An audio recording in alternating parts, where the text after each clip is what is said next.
سيدنا ومولانا محمد الذي كان خلقه القرآن وعلى آله وأصحابه الذين تمسكوا بالسنة والقرآن. سبحانك لا علم لنا إلا ما علمتنا إنك أنت العليم الحكيم. رب اشرح لي صدري ويسر لي أمري واحلل عقدة من لساني يفقهوا قولي واجعل لي وزيرا من أهلي. أما بعد، سادات الحبائب وسادات العلماء الأعزاء وبمقدمهم فضيلة الحبيب Idrus bin Alwi Al-Bahar, mudah-mudahan Allah panjangkan usia beliau fi sihah wa afiyah, agar beliau bisa membimbing kita terus untuk mencintai dan dicintai Rasulullah SAW, menggapai ridha Allah Subhanahu wa Ta'ala. Para alim, bapak-bapak kiai, ibu-ibu nyai, para sesepuh, para ustadz, ustadzah yang dimuliakan, pejabat pemerintah dalam semua tingkatan dan jajarannya, baik dari sipil maupun TNI Polri, tokoh-tokoh masyarakat, para tamu undangan yang kita hormati, adik-adik santri, rekan-rekan panitia, sahabat-sahabat Banser, ikhwatul iman, hadirin hadirat, mustami'in mustami'at, seluruh jamaah yang saya cintai, yang saya hormati, rahimakumullah. Saya terharu, bahagia sekaligus bangga menyaksikan semangat dan antusias masyarakat Sambong dalam menghadiri acara malam hari ini. Sampai tempat yang disiapkan panitia gak cukup, padahal duduknya sudah dempet-dempetan. Saya jadi berhusnudzon kalau menghadiri acara yang gak wajib saja begini semangat, apalagi masyarakat Sambong dalam menghadiri acara yang wajib pasti lebih semangat, betul? Yang gak wajib seperti ini aja luar biasa semangatnya, apalagi menghadiri acara yang wajib seperti sholat subuh berjamaah. Insya Allah masjid-masjid di sekitar Sambong kalau sholat subuh jamaahnya sampai melebar ke jalan-jalan raya, betul? Saking melebarnya sampai kaono jenang jero. Jangan sampai terjadi seperti kasus yang sering saya ceritakan, ada muadzin, tukang adzan marah-marah, nesu-nesu, gara-garanya pas waktu zuhur diadzani gak ada yang datang ke masjid. Nanti waktu asar diadzani gak ada yang datang ke masjid. Maghrib diadzani gak ada yang datang jamaah ke masjid. Isya juga begitu, diadzani kenceng banget, gak ada yang datang ke masjid. Subuh lebih-lebih udah diadzani kenceng, ditambah pujian, maunya sih sambil nunggu orang yang datang. Allahumma sholli ala sayyidina Muhammad wa ashghili al-zalimin bil-zalimin. Hampir 100 kali nggak ada yang datang. Tiba-tiba dia dengar dari kamar mandi sebelah masjid itu ada gerajat-gerajat, senang, alhamdulillah dapat penumpang. Cuma 2 orang, ternyata nggak mau sholat subuh, nguyuh tok. Akhirnya ini muadzinnya dendam, nesu-nesu. Jam 8:30 pagi azan. Pakai loudspeaker dicentengin suaranya. Allahu Akbar, Allahu Akbar. Begitu mendengar ada azan jam 8:30 pagi, masyarakat marah-marah gemeruduk demo ke masjid sambil bawa pentungan. Ayo, copoi ngawur jam 8:30 isuk kok azan. Sampai di masjid marah-marah. Hei, apa maksudmu? Jam 8:30 isuk azan sak banter-bantere wedan kowe ya. Kata si muadzinnya, sing ngedani aku apa sampean? Sampean iki wayah zuhur tak undang ora moro. Wayah asar tak undang ora teko. Maghrib tak azani ora teko, isya tak azani ora teko. Wayah subuh tak azani ora teko. Lha iki jam 8:30 ora wayahe tak azani kok moro kabeh. Sing ngaten aku apa sampean? Akhir balik yo wis padha edane. Allahumma sholli ala Muhammad. Ibu bapak para jamaah, hormat peringatan Maulid Nabi Agung Muhammad Sallallahu Alaihi Wasallam dirangkai dengan khatmil Quran. Pertama, mengingatkan kepada kita bahwa Nabi karo kiai kuwi ora padha. Ya wis suwe. Kalau Kanjeng Nabi dihormat, diperingati hari lahirnya. Kalau kiai ulama dihormat, diperingati hari kematiannya. Bedanya apa?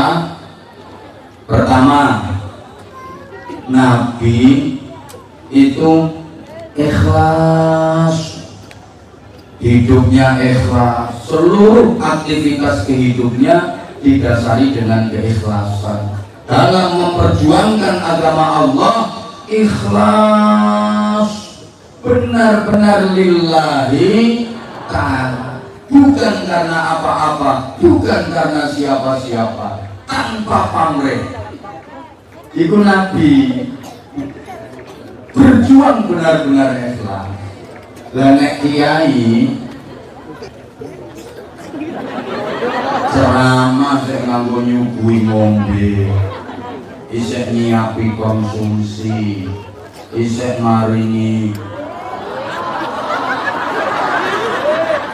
Taman tuh orang ngerti karepku aja di sini. Maringi tempat transit, maringi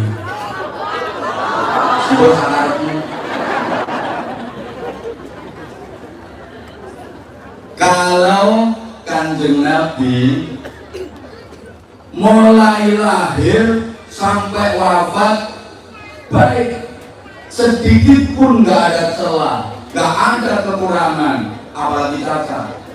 Kanjeng Nabi itu wulida hasanan wa nasya'a hasanan wa syaba hasanan wa tuwfiya hasanan. Itu kok manggut-manggut ngerti artinya. Kanjeng Nabi niku dilahirkan dalam keadaan sae. Ayo melu nyaut sae ben kasih tudan. Kanjeng Nabi niku dilahirkan dalam keadaan sae. Tumbuh menjadi anak-anak dalam keadaan sae. Tumbuh remaja menjadi remaja ingkang sae. Tumbuh dewasa ingkang sae. Sampai klimaks kesayanganipun Kanjeng Nabi, al-yawma akmaltu lakum dinakum wa atmamtu alaikum ni'mati wa raditu lakumul Islam dinan. Rasulullah diwafatkan dalam keadaan saya. Allahumma sholli ala Muhammad. Allahumma sholli ala Muhammad. Kebaikan Rasulullah itu stabil, lurus, sedikit pun gak ada noda, sedikit pun gak ada cacat, lurus. Dan Jadi Kanjeng Nabi niku api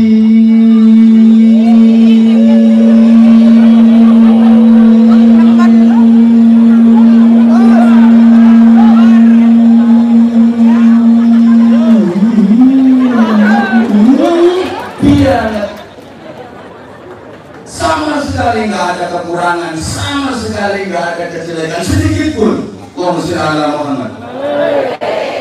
Lurus dan stabil kebaikannya. Banyak kiai. Namun dia. Seapi-api kiai pasti punya masa lalu. Yang itu ada eleknya.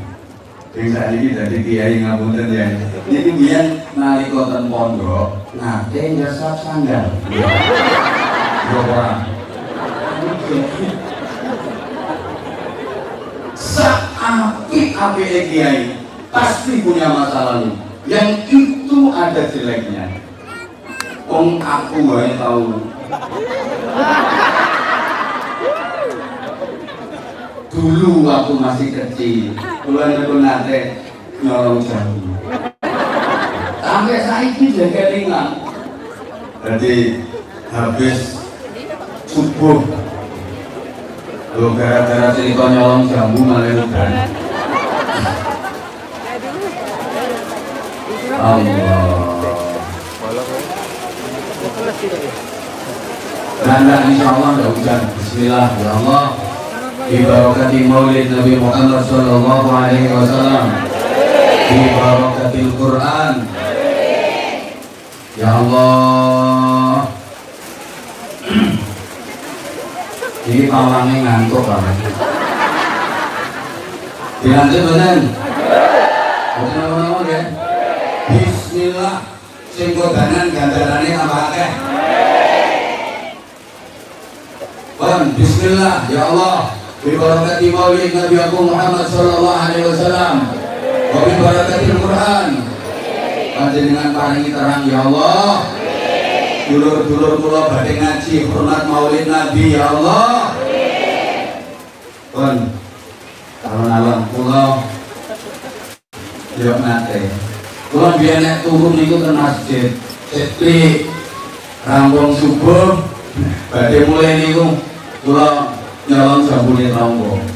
Terus makin nang dhuwur pang, konangan sing duwe, ayo ora mudhun, tak kandhane bapakmu, anjlok kula, mencolot kula karo nangis-nangis. Wedi yen dikandhane wong tuwa.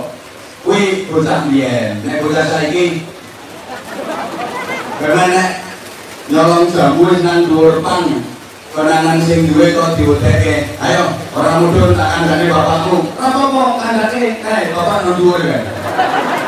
Bapaknya nggawa karung nang dhuwur. Jadi gini ya, sejelek-jeleknya orang pasti punya masa depan yang itu ada harapan baik.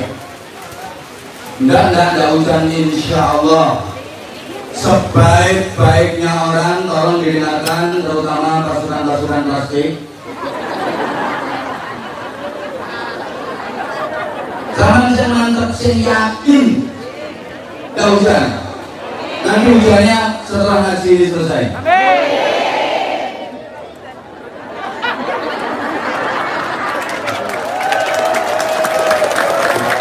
Ojo tepuk tangan tuh malaikatnya gak sinkronahan itu. Malaikatnya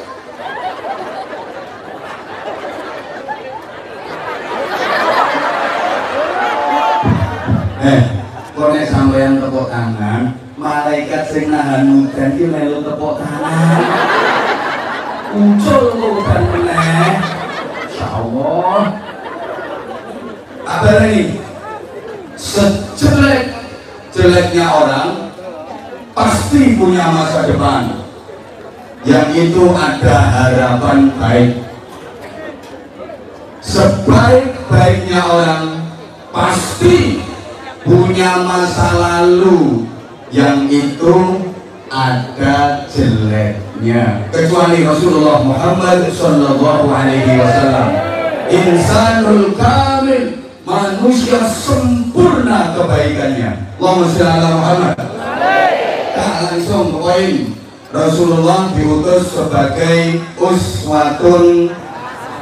uswatun hasanah, teladan kebaikan dalam seluruh aspek kehidupan, agar manusia menjadi baik dan benar diridhai Allah Subhanahu wa ta'ala. Nah, tuntunan dari Rasulullah itu dalam bahasa kita disebut dengan agama. Oke, untuk menambah wawasan, biar agak pengalaman dikit, karena saya perhatikan yang hadir di majelis ini ganteng-ganteng, cantik-cantik, tapi agak on. Biar tambah wawasannya, secara garis besar agama itu ada dua. Ada berapa? Ada berapa? Ada berapa? Kalau nggak semangat, saya ngajinya sebentar, pindah lokasi. Secara umum, secara garis besar, agama itu ada berapa? Oke, ada agama samawi, agama langit. Lek wong Batak ngarani agama langit, tapi yang wong Bojonegoro daerah Genpuro lek mastani Revival of Village. Kemudian ada agama ardi, wong Batak ngarani agama bumi, yang wong Bojonegoro daerah kula lek mastani the natural of village. Kesonanuto. Agama langit, agama ardi itu Islam, Nasrani, Yahudi. Sampai yang tepuk tangan tuh. Kemudian agama ardi, agama bumi itu diantaranya Hindu, Buddha, Konghucu, terus di Jepang itu ada namanya agama Shinto. Bapak Ibu, semua agama punya Tuhan. Halo.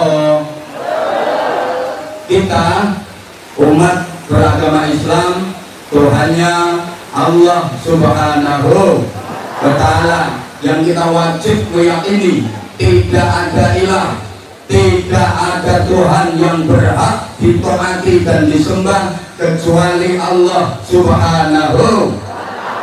La ilaha illallah, la ilaha illallah, la ilaha illallah, la ilaha illallah, mana rabbun siwa. Ayo moco bareng nolak udan nganggo la ilaha illallah. 1, 2, 3. La ilaha illallah, la ilaha illallah, la ilaha illallah, wa lana rabbun siwa. Lagi. La ilaha illallah, la ilaha illallah, la ilaha illallah, wa lana rabbun siwa. Sekali lagi. La ilaha illallah,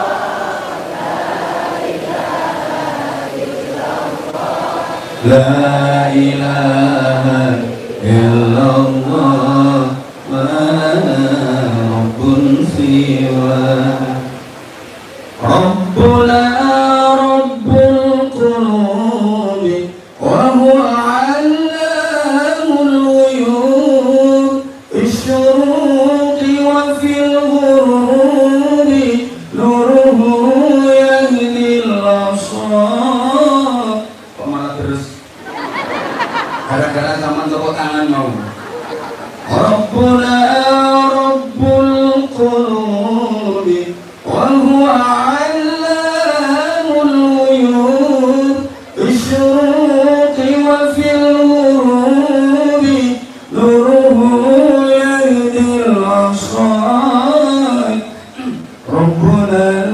hadil wadud qatluhu.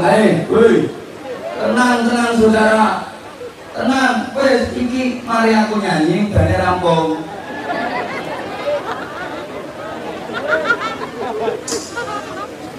Afuhu khairul wajud fartaji dauman ridha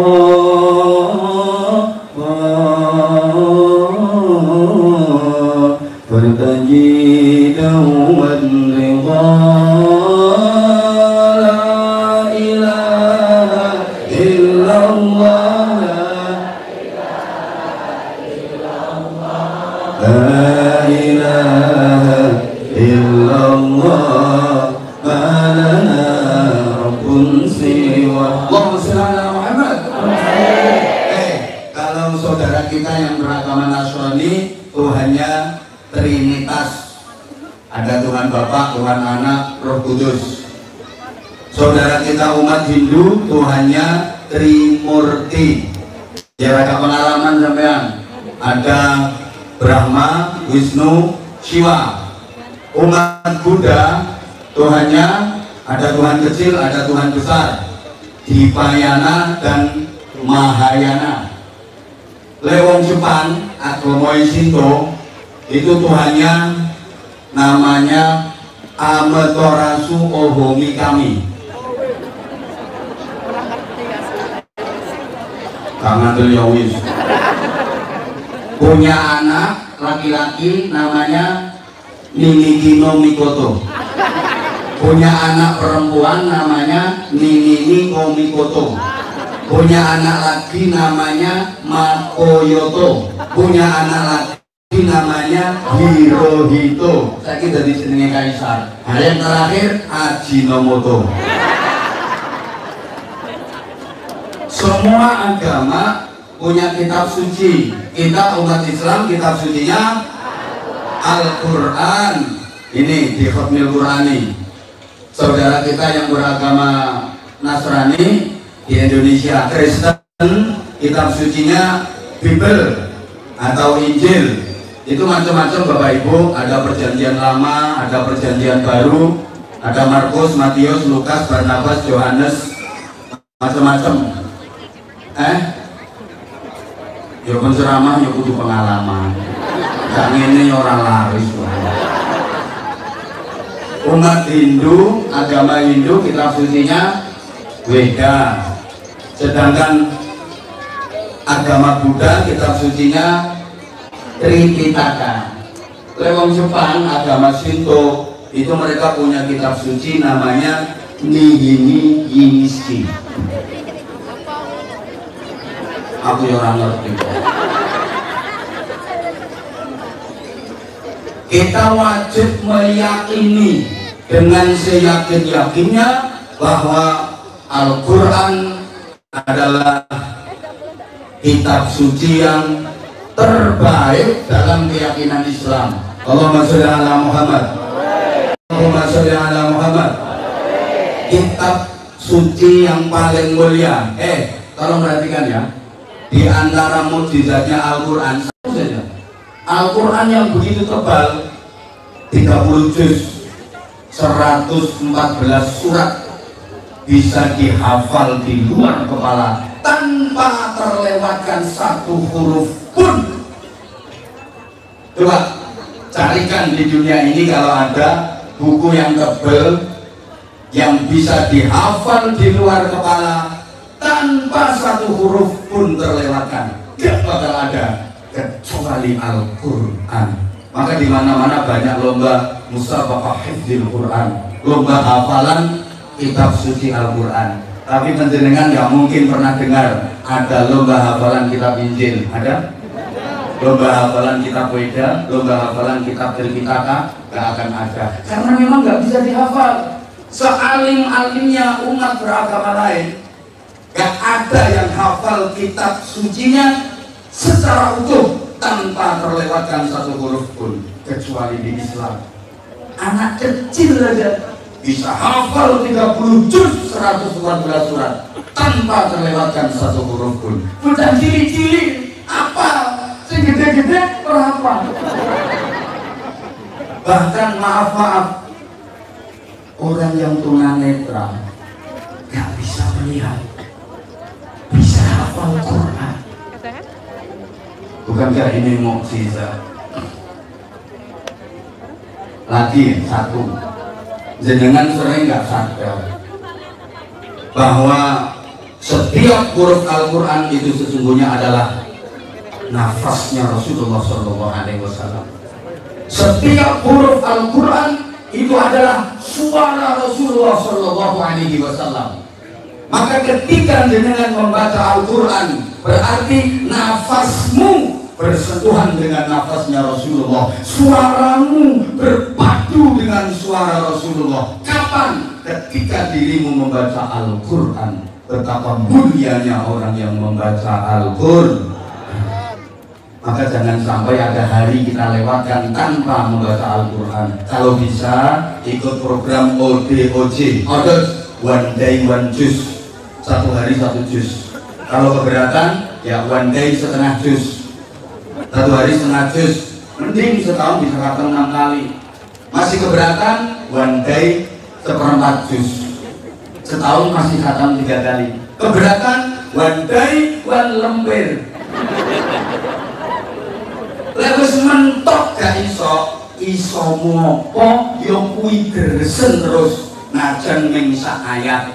Ngono Bu, kan ono Bu, sak ayat isine ming sak huruf. Iso kuwi deres terus. Bismillahirrahmanirrahim. Shad shad shad shad shad. Bosen yo ganti.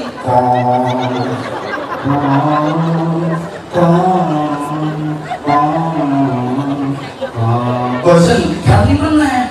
No.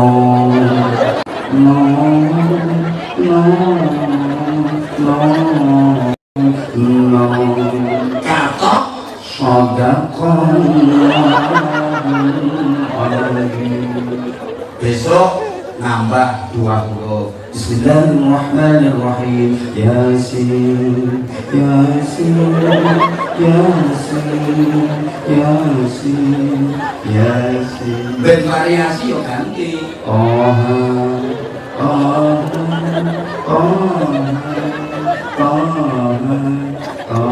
Ben variasi ganti meneh.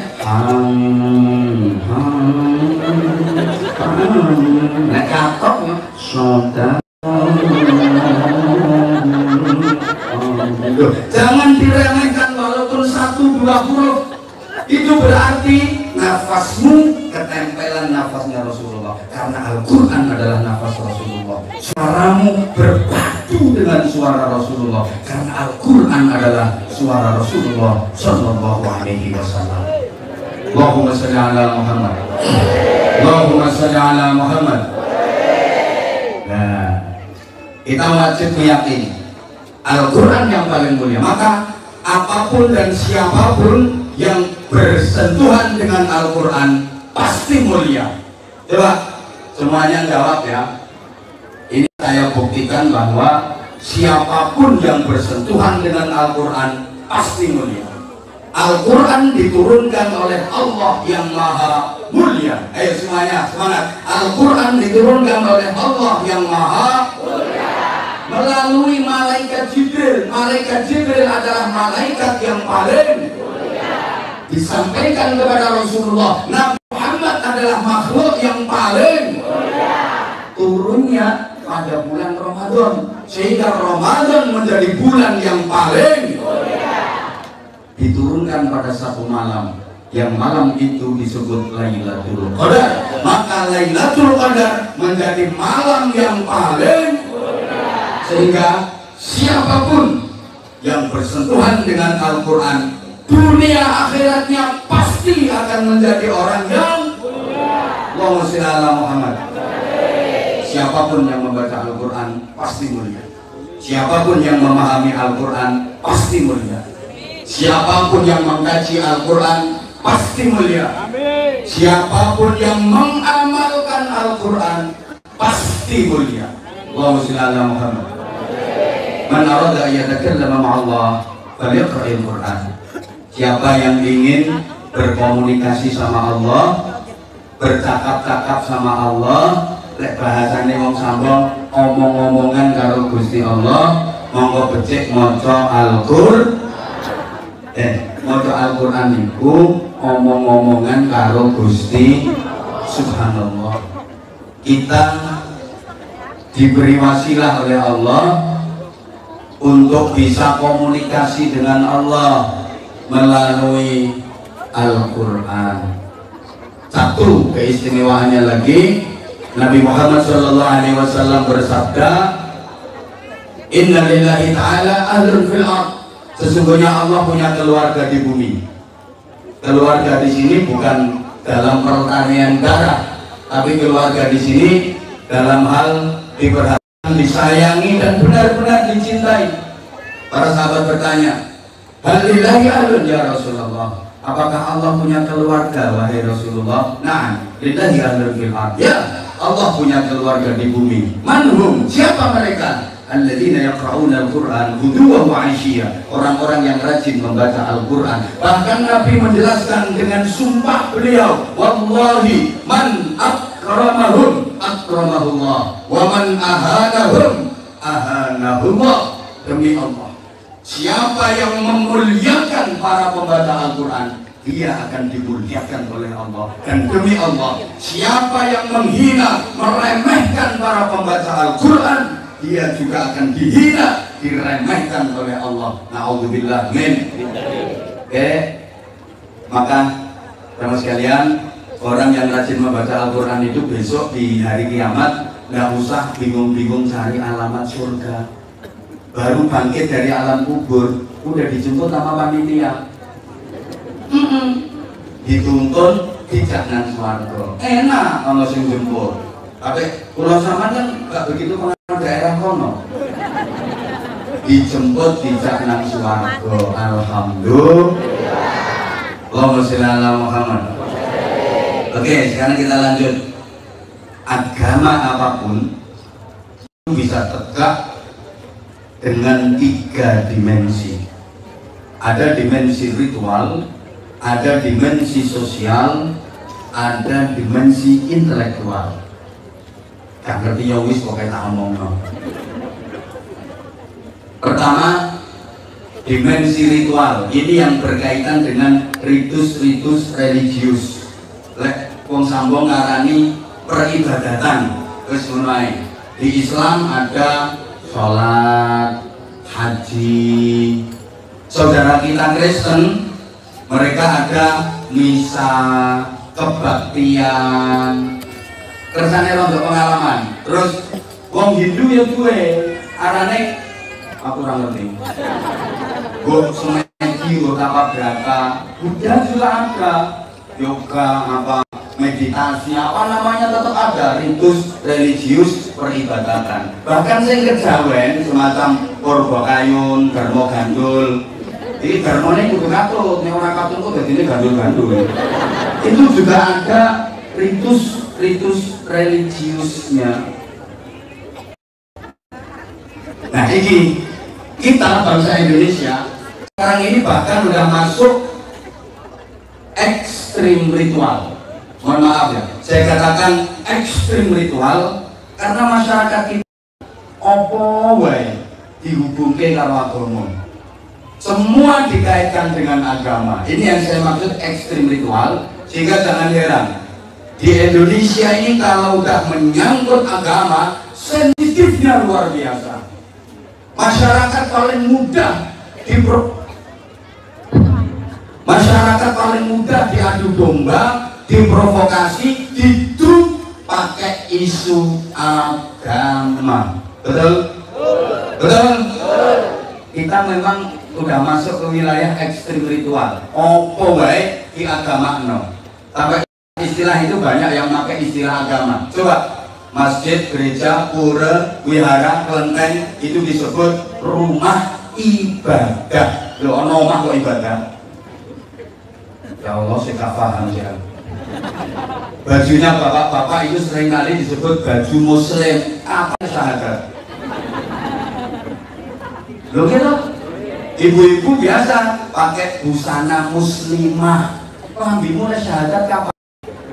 Kalau ada pakai niqab, kerudung yang panjang lebar, itu disebut syar'i, pakaian syar'i. Sampai bang saya ngomong bang syariah, rumah makan syariah, suwe-suwe ngono tempat prostitusi syariah, hotel syariah. Begitu diistilahkan ke agama. Ibu, di Kediri itu ada tahu namanya tahu takwa. Tahu takwa. Wong Batang lek kepengin niru ra apa-apa, tempe iman. Onde-onde sabar. Getuk ikhlas. Cendol dawet naudzubillah min dzalik.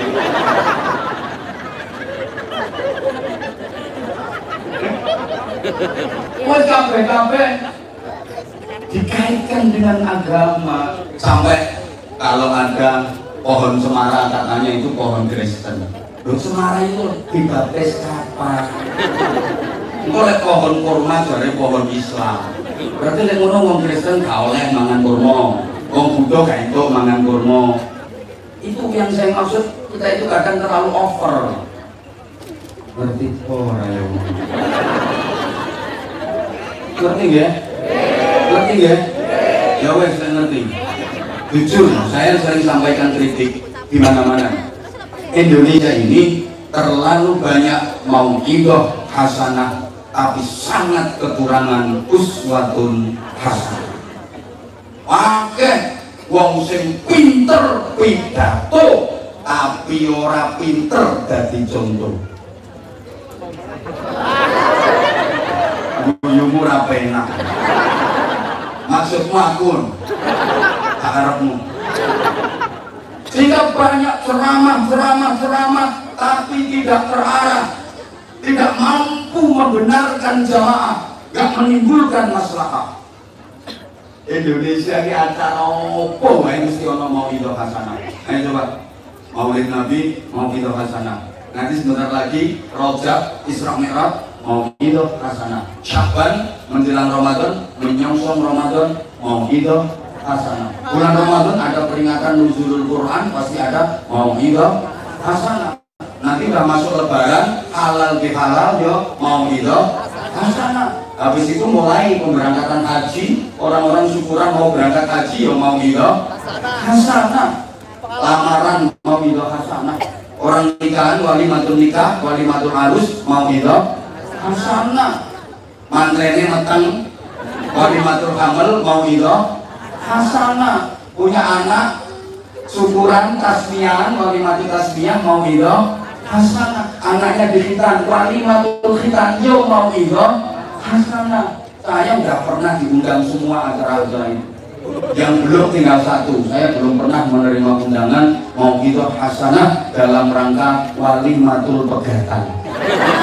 Itu yang belum. Banyak mau'idhah hasanah, tapi kita sangat kekurangan uswatun hasanah. Maaf ya, kita itu terlalu banyak teori, kurang praktek. Kita kaya trik, tapi miskin action. Ya wong ning majelis pengajian ini dinasehati karo kiai, karo penceramah, karo ustaz. Para jamaah jangan bercerai-berai. Mari kita mempererat ukhuwah dan kerukunan. Al-ittihad yurisul quwwah. Wis dari masing-masing mu'tasimun bi'adli wa Allah la tafarraqu. Dikongkon rukun, lu mulih tekan ngomah, kekeran karo bojone. Diterangkan sama ustadznya di majelis taklim kayak gini. Wala yatabbadukum ba'da. Ayuhibbu ahadukum ayyakula lahma akhihi maitan fakarihtumu. Jangan kalian saling menggunjing, ojo seneng ngerasani. Loh, ustadz belum mingkem. Ibu malah ibu-ibu ngerasani penceramai. Oh no, kita mau ngerasani aku. Oh no, wongnya nganggo kudung warna pink. Kira aku nggak ngerti ya. Tuh, orang kodok karo no YouTube. Lagi iklan banyak. Tapi kalau ngasih di daerah Pekalongan, Batang, Pemalang, menyesuaikan. Sini kan daerah batik. Ini aku ngasih pakai batik. Baru dikasih hadiah sama seseorang. Ini mau ngene-ngene. Semuanya ngelambinin aku. Ini kalau ngasih baju, ngasih sarung, ngasih pakaian ke kiai, ke mubalek, ke ustadz yang buka berdakwah, itu ya dapat pahala seperti yang berdakwah. Jadi kayak gini yang ngasih baju saya itu dapat pahala seperti saya yang lagi ngaji pada bajunya. Bayangkan kalau saya nggak pakai baju. Apalagi ngasih mobil misalnya. Masya Allah. Jadi itu kemana-mana, mobil dipakai untuk berdakwah kemana-mana. Masya Allah. Rasulullah itu pernah bersabda gitu. Ini ngasih penjelasan. Kalau kamu bisa ngajar Quran, ngajar, pahalamu luar biasa. Kalau kamu nggak bisa ngajar, jangan ngajar. Bingung nih. Pemula mau pulang, bingung nih. Nah, kamu biayai orang-orang yang ngajar Quran, ustaz-ustaz, sama saja. Menjahaza faqad qurra. Siapa yang membekali orang yang pergi berperang, memberi bekal orang yang pergi berperang, itu dapat pahala sama dengan yang pergi berperang. Pokok wong nyangoni wong sing budal perang, entuk ganjaran padha karo wong sing budal perang. Sapa wong nyangoni kiai.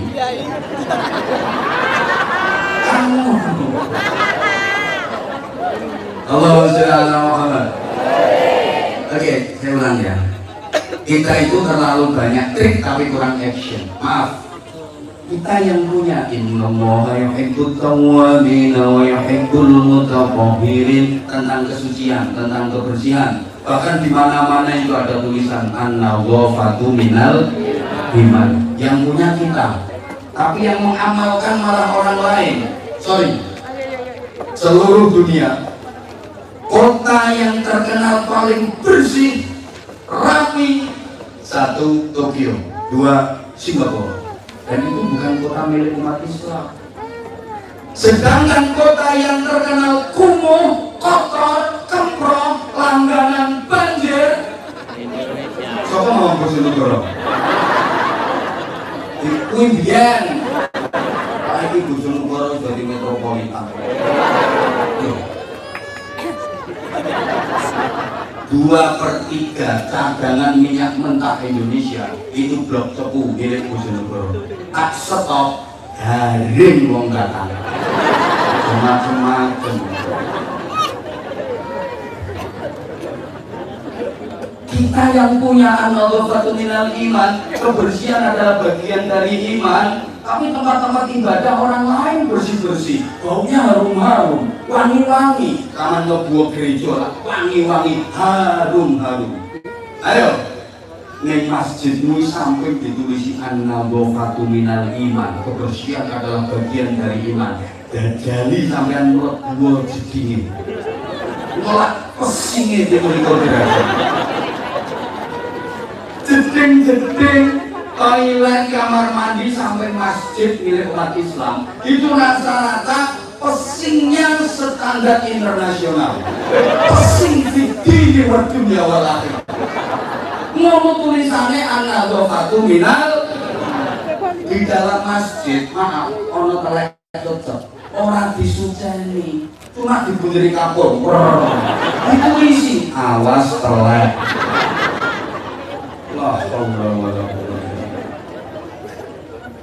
Saya pernah ke Singapura beberapa kali, ya. Gini-gini udah sering healing di luar negeri.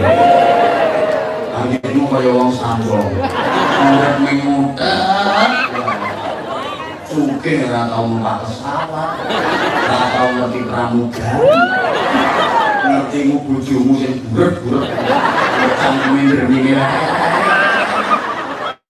Karena pramugari terus ayu-ayu mulus, sikapnya ramah, ada yang bisa dibantu.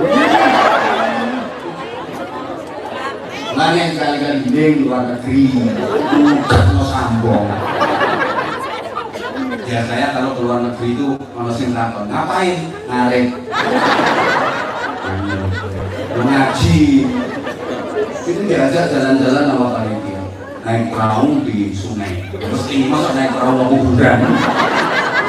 Masya Allah, sungainya itu airnya betul-betul jernih, bersih, bening, gak ada sampahnya. Mau plastik, kertas, botol bekas air mineral, gak ada sama sekali. Sampai ikan kecil-kecil itu kelihatan, iwak gatul di loketan. Bening, bersih, jernih. Itu kali nang Singapura, kayak kali Sambong. Gak ketok banyune. Kertas, sing plastik, sing botol, sing softtek, BH, durung vitamin rimul-rimul sing warnane kuning. Sampai gak ketok banyu. Tapi dalile an-nadhafatu minal ngapunten, kita punya as-sariq was-sariq wa faqahu aydiyahuma. Pencuri laki-laki, pencuri perempuan, potong tangannya. Ini bisa bermakna potong beneran. Kalau di negara-negara Islam, nah kalau di kita ya potong kesempatannya, nggak harus dipotong tangannya. Jangan mentang-mentang Islam kok, untuk menolong ketok tangan. Prakteknya ini. Ya, makanya kalau udah bicara hukum kayak gitu harus ada perpaduan dengan hukum pemerintah. Nggak oleh ngawur sampai yang Indonesia yang nggak boleh diterapkan hukum seperti itu. Nyuri, potong tangannya, potong kesempatannya. Gimana supaya tangannya nggak nyolong lagi? Gitu loh. Paham ngomongin orang yang rusak. Tapi Pak, negara yang paling aman dari tindak pidana, tindak kriminal, satu New Zealand, Selandia Baru, dua Belanda. Yang itu bukan negara Islam, paling aman dari Selandia Baru ke Onomali. Di Belanda itu nggak ada penjara, sampai beberapa penjara tutup karena nggak ada penghuninya. Itu benar nih. Sekarang saya tanya, jawab sing banter sing kenceng. Di manakah orang paling sering kehilangan sandal?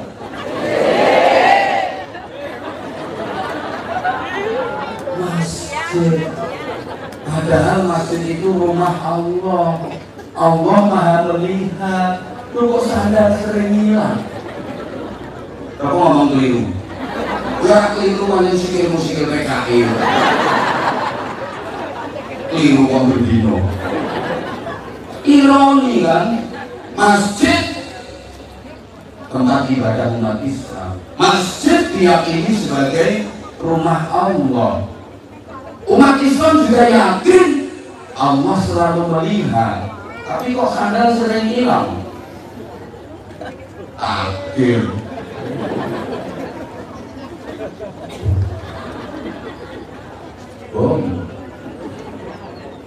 Benar ya. Ini yang saya maksud ekstrem ritual. Aku dari kelingan yo. Kapan guys? Pokoknya wis rada lawas. Kula niku nonton pertandingan sepak bola kesebelasan Saudi Arabia melawan Republik Tiongkok, Cina. Manggolnya di Stadion Jeddah. Jadi Saudi Arabia jadi tuan rumah. Masya Allah, stadion penuh dengan bendera warna hijau dikibarkan, tulisannya La ilaha illallah Muhammadur Rasulullah. Itu memang bendera Saudi. Stadion penuh dengan orang pakai jubah. Memang juga pakaiannya orang Arab. Stadion orang jubah kok. Bendera hijau tulisannya La ilaha illallah Muhammadur Rasulullah berkibar memenuhi stadion dan gema takbir berkumandang Allahu Akbar, Allahu Akbar, memberikan support dan dukungan untuk kesebelasan, untuk timnas Saudi Arabia.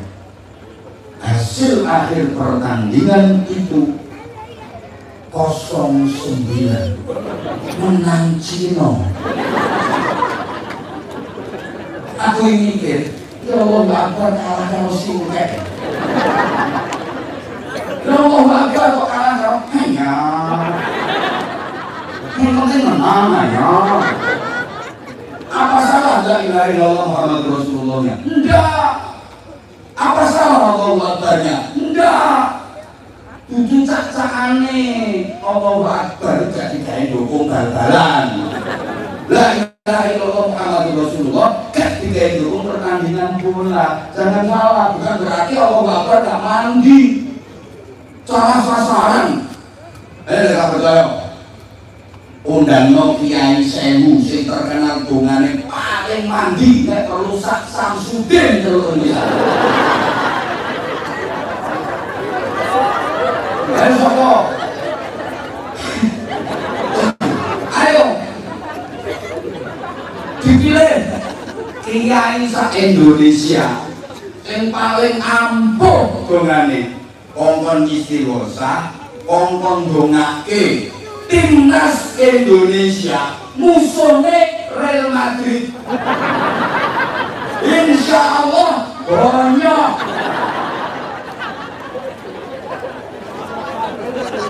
Apa dongane kiai-kiai itu orang mandi? Dia nyalahnya itu ngomong.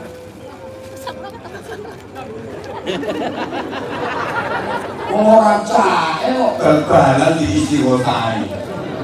Ono ustaz di ngomong dongane, padahal supaya menang istighosah. Ustaz rondo koplak. Ora cae. Terus dong, sak juta kiai Indonesia sing paling ampuh dongane. Kon dongane Timnas Indonesia. Musuhnya Barcelona, MU. Bonyok. Paham? Paham. Donga yo nadape. Nek gak sesuai karo adab, gak sesuai karo umume, malah pelecehan. Ana wong donga, duwe pitik yo biasa. Terus donga, ya Allah Gusti, jenengan maha kuwasa nggih Gusti. Jenengan saged napa-napa Gusti. Kula nyuwun pitik kula saged ngendho gedhe padha bal voli Gusti. Jenengan saged Gusti. Tidak mesake pitike. Yen ndondongi pitike. Pitik kok ngendho padha bal voli. Aman boten? Ngono lho. Sore. Iya. Jadi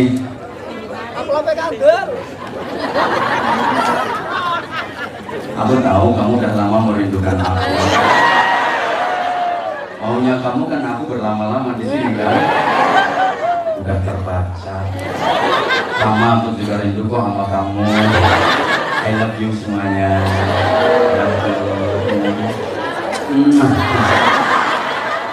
Maksud balas kuat.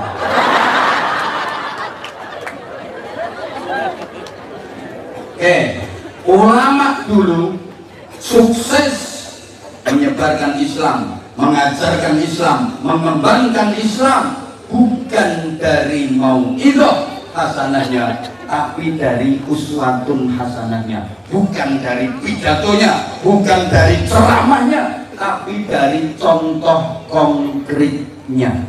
Ulama dulu itu apa yang dikatakan dikerjakan, setiap kata yang diucapkan diamalkan, setiap kalimat yang disampaikan diamalkan. Itu ulama dulu. Betul karo ulama saiki. Contohnya sampean. Kiai biyen kuwi nek pidato ora penak. Tur yo ora suwe, cilu dibanding sama ustadz-ustadz sekarang nggak ada apa-apanya.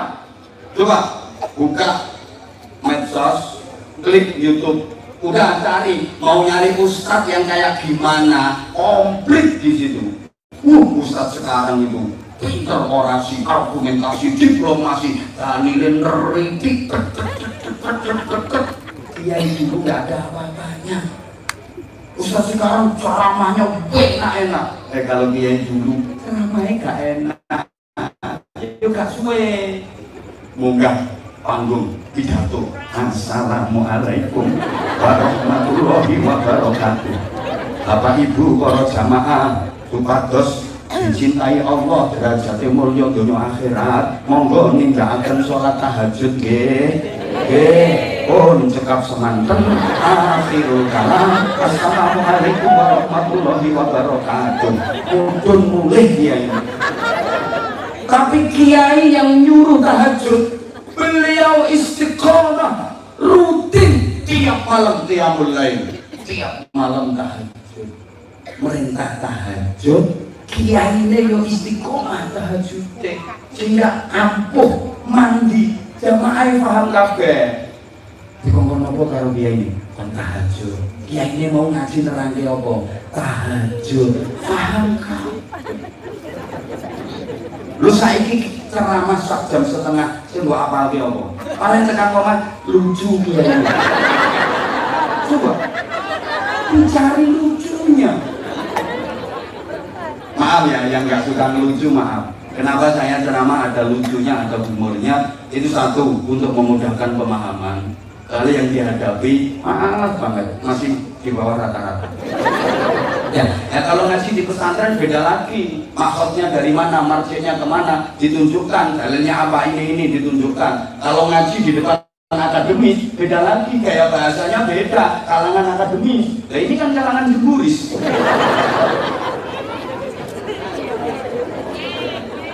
Ya harus beda-beda. Coba kalau Ustaz sekarang, Masya Allah, enak ceramai, tapi sama sekali nggak ada asarnya, nggak ngefek. Dia dulu, besoknya jangan ceramah lagi, naik panggung, gak suwe. Assalamualaikum warahmatullahi wabarakatuh. Para jamaah, Bapak Ibu, supados uripe barokah, rezekine barokah, ninggalaken salat duha nggih. Pun cekap semanten. Akhirul kalam. Arep rampung ana sing usul. Nun sewu Mbah Yai ngapunten. Damuan jenengan tahajud wingi dereng ditindakake, ampun ditambahi riyen. Oh ngono. Wis duhane ora sida. Ana ceramah ora sida. Akhirul kalam. Assalamualaikum warahmatullahi wabarakatuh. Tapi mandi. Lalu saya ceramah gaya ngono kuwi. Ora bisa moni karo Halo. Halo. Bedanya apa? Di situ tadi bukan hanya mau'idhah hasanah, tapi langsung uswatun. Suksesnya bukan dari pidatonya, bukan dari ceramahnya, tapi dari contoh konkretnya. Ini soal mandi-mandi ini, aku tadi kelingan pernah ceramah di daerah Jawa Timur wilayah selatan. Itu saya begitu dipanggil mau naik panggung, dipanggil sama MC. Cara berikutnya ceramah agama yang akan disampaikan. Begitu saya mau naik panggung, tapi panggungnya api, gak kayak ini. Waktu itu panggungnya api, jadi apa ini? Jadi masih kleper kabelnya. Saya mau naik, itu ada, maaf bapak-bapak wis sepuh, wong erang romesi, sarungnya wis ngeper, kanggo kami cekak, penitine kalong telu. Nah kupluke niku rupane kaya ulune garangan. Kula niku diuber terus digabyuk dibisiki. Gus, nek pidato sing ikhlas nggih. Mau idoh men ngono tok. Bisiki kula nuturi kula. Gus, nek pidato sing ikhlas nggih. Macet ning utek. Macet ning ati. Kula badhe munggah panggung bingung madosi tanggane. Endi tanggane? Perkara kelingan. Gus. Nek pidato sing ikhlas nggih. Begitu munggah materi ceramah kula ora karit kacau balau. Lha kula kelingan. Gus. Nek pidato sing ikhlas nggih. Mau idonya cuma begitu tapi mancep Wis ceramahku modele piye? Ra cetok. Begitu rampung ramah tamah kan rampung ceramah biasanya ono mangane. Nggo no kene iki ono ora. Biasanya kan ono. Niku kula mboten kolu mangan. Lah wong arep dik mulo arep ngelak langsung nek kuping kuwi krungu.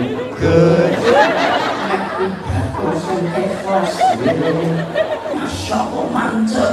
Ngantos kula mantung wonten mobil perjalanan pulang. Rumangsa kuwi wonge no andengku nek aku bisi. Nek pidato sing ikhlas. Ya apa tekan omah aku kuwi pengen wong kuwi diomongi. Nek pidato sing ikhlas nggih. Pak estu Bapak Ibu. Kula mantun diomongi wong niku. Hampir ana 4 wulan. Kula pidato ten pundi mawon boten nate arep-arep sanu. Ikhlas, ora mikir rampok, ora mikir transport. Tapi kuwi wis suwe. Awas. Saiki yo mikir suwi wis anu. Aku mek ndonga, muga-muga ora sering-sering ketemu wong model ngono kuwi. Bisa merusak stabilitas perekonomian. Iki kok ana sing nggodho aku. Ya, terus aku rangkul mbok bisiki. Ora mandi nek kamu.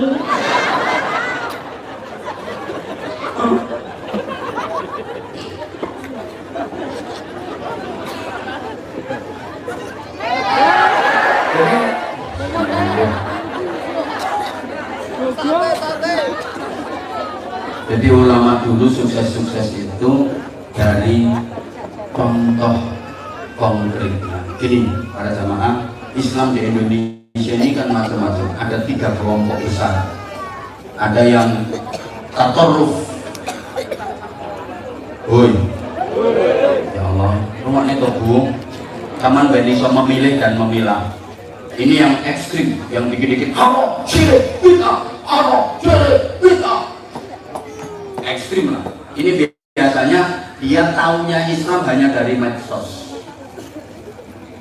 Biasanya ini ustadz-ustadz kanan, ustadz-ustadz kiri. Maksudnya ustadz kiri itu ya bacanya dari kiri, terjemahan. Kalau ustadz kanan kan bacanya dari sebelah kanan. Itu insya Allah mateng itu. Ilmu tafsirnya, ilmu hadisnya, ulumul Quran, asbabun nuzul, sababul buruk, mantek, balaghah, nahwu sorobnya mateng misal ustadz kanan, ustadz kiri yang mau saya tepok kiwa. Nah, nggak usah dibahas teman-teman, pokoknya nana model ngono-ngono ku nggak usah dieloi. Nah, ada yang liberal. Biasanya agama dipahami pakai akal. Maka jangan heran di Indonesia ini orang yang ngaku jadi nabi udah nggak terhitung. Wah, saya lihat toh, dia nono Ahmad Musaddiq Al-Gendeng, orang Bogor, guru olahraga, ngaku didatangi malaikat Jibril, dikasih wahyu, dia nabi terakhir. Ya alhamdulillah di Indonesia ini setiap ada nabi selalu palsu.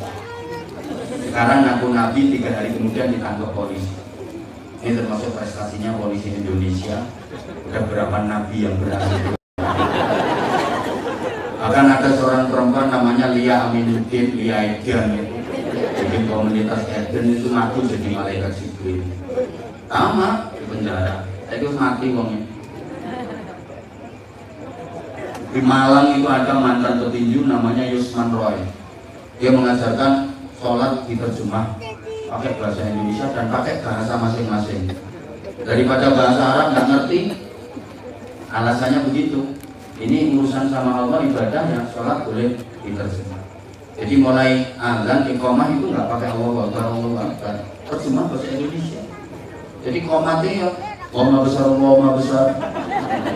Aku bersaksi tiada Tuhan selain Allah dan aku bersaksi bahwa Nabi Muhammad adalah utusan Allah. Mari kita sholat, mari bahagia. Sholat sebentar lagi ditegakkan, sholat hampir ditegakkan. Allah Maha besar, Allah Maha besar, tiada Tuhan selain Allah.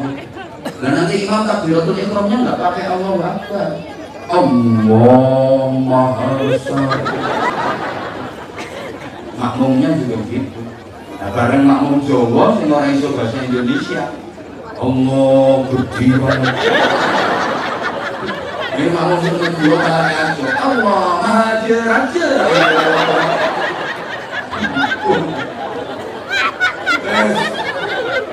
Jadi baca pakai tangan dengan menyebut nama Allah yang Maha Pengasih lagi Maha Penyayang.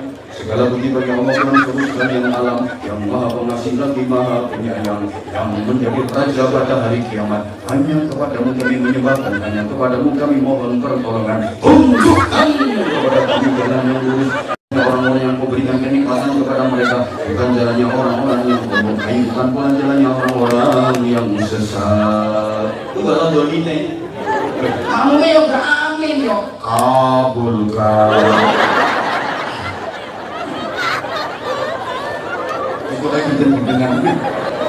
Nah, kita di Indonesia ini dalam beragama ngambil yang tengah-tengah, yang tawassut, yang i'tidal dengan diri wattasamuh. Islam di rahmatan lil alamin, maka syariat dikembangkan berpadu dengan adat istiadat. Agama dipadukan dengan budaya sepanjang tidak menyimpang dari akidah dan syariat. Makanya berhasil di Indonesia ini. Ini agama, ini budaya, ini islami, ini tradisi, ini syariat, ini adat. Tidak dipertentangkan, tapi dijodohkan, dipadukan. Namanya akulturasi budaya. Tampilan biar paham. Coba.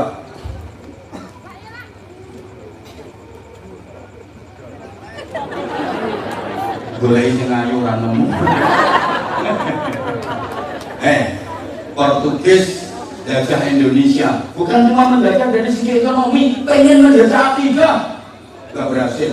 Belanda 350 tahun lebih, mereka bukan hanya menjajah ekonomi, menjajah akidah. Belanda juga menawarkan agama, tapi agama yang ditawarkan Belanda gak laku. Yang laku agama yang ditawarkan oleh para wali, para ulama, para pejuang Islam di Indonesia. Kenapa? Ya, karena Belanda itu keren-keren. Kalau para wali kan mengetutkan, mengetutkan. Jadi budaya dan adat di masyarakat gak langsung diberantas secara total, enggak, tapi diislamisasi perlahan-lahan. Nanti kalau sudah tumbuh kesadaran kuat, hilang dengan sendirinya. Keren. Makanya hampir 90% masyarakat Indonesia beragama Islam dulunya ateis, dulunya nggak kenal Tuhan. Kelenek bangsane Nyiroro Kidul, Nyiroro Lor, Nyiroro Wetan, Nyiroro Kulon, Nyiroro Tengah, Nyiroro Pojokan, Malampen, Nene Barat, Berantem, Wa'ada Adihi, Waswabihi Asma'il. Loko iso malik Gremiang hampir 90% beragama Islam. Ini keren. Oi, paham ya? Yang saya maksudkan ini tawassut.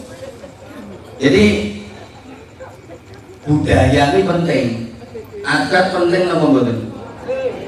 Coba tak genake sampean biar paham. Adat penting apa mboten? Budaya penting apa mboten? Penting.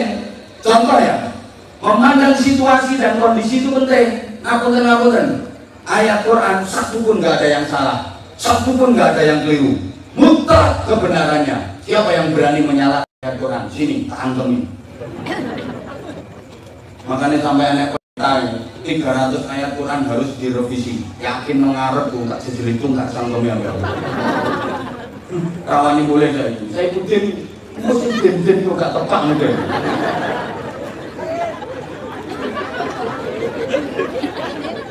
Berarti ya, asalnya dari Islam, terus saya dari pendeta. Saya ikutin, minggat Amerika Rawani mulai kan metu Anwar Zahid. Ngene wis paling sembarang kali rek saka luar negeri saka ndi. Ora kok diopo-opo, kudine cuma karo bojo tok. Allahumma sholli ala Muhammad. Ayat Quran itu sama sekali tidak ada yang salah, semua mutlak kebenarannya. Tapi kalau dibaca nggak sesuai dengan keadaan, ya wagu, saru. Misalnya, ono acara mantenan, resepsi, mempelai putra putri sudah duduk di dekorasi itu loh. Terus MC ini, para tamu undangan, bapak dan ibu semuanya yang berbahagia, kita sama-sama menyaksikan kedua mempelai sudah bersanding untuk mesra di singgasana. Kita doakan semoga keduanya bisa membina mahligai rumah tangga yang sakinah, mawaddah, rahmah dan barokah sesuai dengan firman Allah, kullu nafsin dha'iqatul maut. Salah mboten ayat Quran. Mboten ayat Quran mboten salah. Sing salah ku ini ora pas. Wong ayat pengantar jenazah diwaca nanggone walimatul arus. Paham mboten? Ada penting ada. Lek cara Bojonegoro ngen kula adate nyuguhi ngombe penceramah. Sing anget-anget, sing panas-panas, jahe, kopi, biar di tenggorokan enak. Itu Bojonegoro.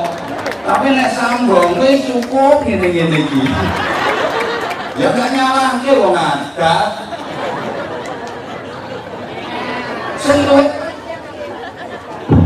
Sing luwe masuk yo sing anget-anget.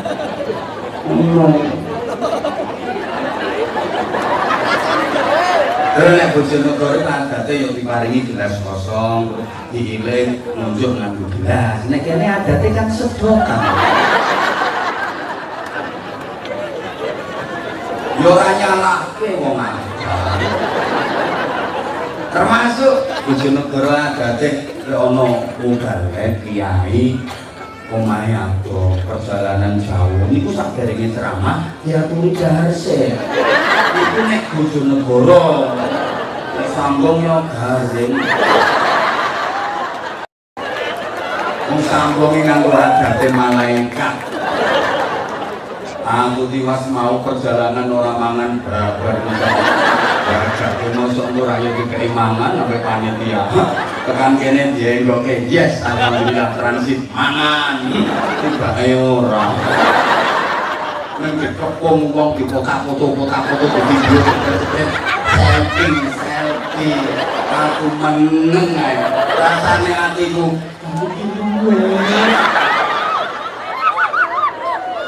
Wah, jeri ngaca foto, cepret. Ora ono sing nyuguhi mangan. Agate sambung ngene iki. Mboten sami nek Bojonegoro mboten. Sing diundang kebih ngoten niku pun dicepake dalane mugi langsung harusnya ikut ceramah iso kuat. Ya kan prediksi perjalanan atau di tengah perjalanan mesti orang mangan iki dulu waktu. Kemana kaya aku ini jaga. Berasa. Adat. Adat itu penting. Tahu upacara bendera? Tahu upacara? Ini nanti ada kaitannya dengan Islam di Indonesia. Tahu upacara? Tahu upacara? Misalnya ada upacara bendera di ini Kecamatan Sambong ya. Ini desa kecamatannya? Batang. Oke. Misalnya ada upacara di lapangan Kecamatan Batang. Pak Camat tahu? Betul. Undang kok. Wes mesisan upacarane ning alun-alun. Alun-alun sing dadi inspektur upacara wali kota. Oh bupati ya wes bupati. Bupati sing jabatannya paling dhuwur dadi inspektur upacara. Lho ngarepe inspektur niku ora ana jenenge komandan upacara. Ya wes dancer dadi komandan upacara. Iki nek adate upacara najan banser kudu wani ngetaki bupati. Bupati ra entuk nesu digetaki karo banser. Itu piye nek laporan? Apa? Upacara? Siap. Dimulai. Loh, bupati ini yo kudu nrimo. Kok nang kurang ajar. Banser wani getak-getak bupati. Antem iki. Ra entuk wong adate upacara kok. Bupati nyantai. Laksanakan. Terus ngomong nyantai sih diketaki meneh. Laksanakan. Kuwi adate upacara. Banser yo kudu wani wong komandan. Engko pasti omongi karo inspektur, inspektur bupati pangkate dhuwur. Bansere wedi. Laksanakan. Insyaallah Pak, nyuwun panjenengan nggih. Mugi-mugi acara menika saged lancar. Iki dibuka komandan. Paham? Tapi kok nek banser silaturahim no kantor kabupaten, no daleme Pak Bupati, ra entuk nganggo gaya upacara. Misalnya sahabat-sahabat banser arep gawe kegiatan ngomong, butuh bantuan, ngajurne proposal nang Bupati. Lah kok gaya upacara? Bupati, iki proposal. Kayak ono duit. Ora entuk duit tak angkemi. Ora mulih banser. Kudu nganggo gaya silaturahim. Yang pangapunten Bapak, niku sahabat-sahabat banser badhe ngawontenaken kegiatan agendanya niki anggaranipun sak manten nyuwun kanthi sanget ikhlasipun penggalih panjenengan kersa paring bantuan. Gayane silaturahim ngemis.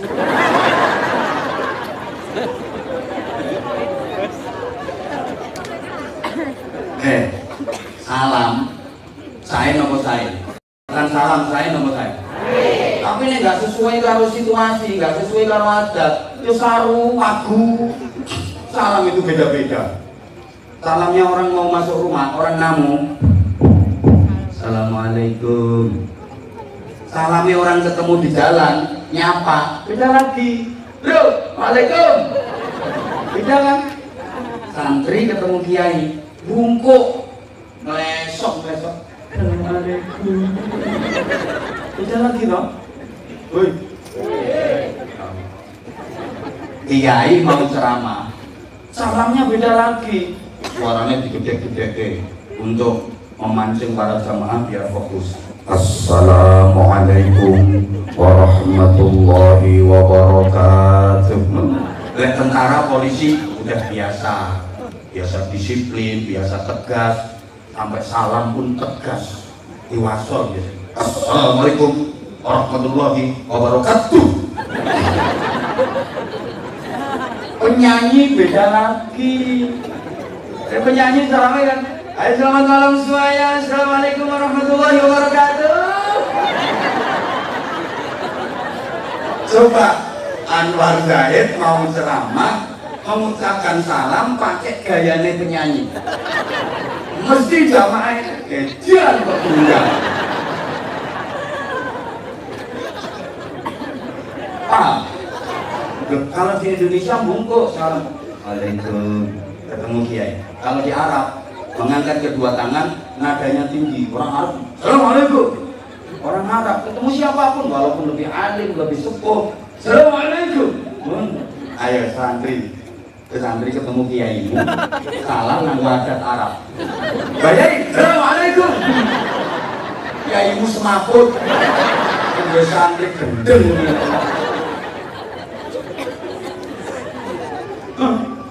Paham? Maka maaf, kenapa Amrozi dihukum mati, Imam Samudra dihukum mati? Bukan salah Islamnya, sorry. Gaya Islam Timur Tengah dibawa ke Indonesia, risiko hukuman mati. Bukan Islamnya yang salah. Indonesia ini masyarakatnya mantan Hindu, mantan Buddha, mantan ateis, mantan Gelene. Beda dengan Timur Tengah, Arab yang mantan Yahudi, mantan Nasrani. Maka gaya penyebaran Islam di Timur Tengah sama di Indonesia harus beda karena kultur masyarakatnya berbeda. Allahumma sholli ala Muhammad. Ini jenius lokal, kecerdasan para wali dan pejuang Islam di Indonesia. Perlahan-lahan. Ono bro.